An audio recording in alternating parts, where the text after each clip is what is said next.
Allahumma astur awrati.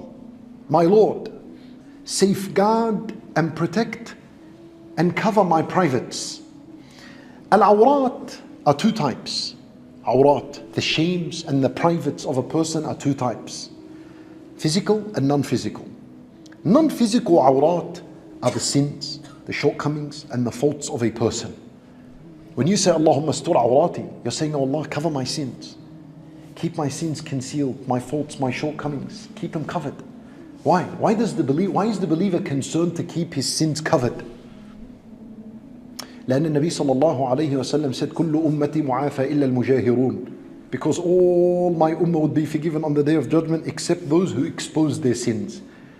So if the believer wants Allah's forgiveness on the day of judgment, he must do a good job to keep them covered.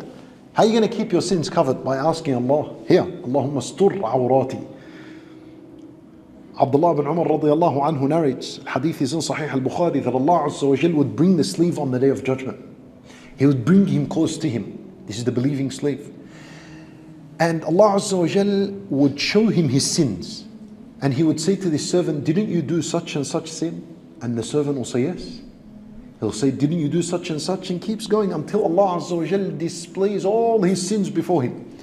And the slave of Allah has acknowledged all his sins. Standing before the Lord of the worlds.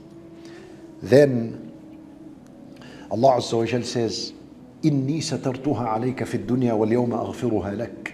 Allah says, I concealed and covered them for you in this worldly life. Today I will forgive you. 1 second. Al-ulama rahimahumullah said the forgiveness did not happen unless it was covered and concealed.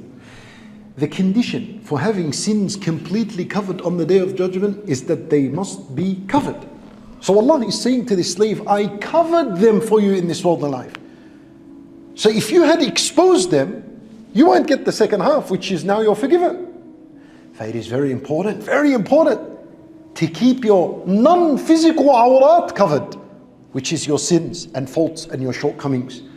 Keeping them covered is a condition for complete forgiveness on the day of judgment. Look at the mercy.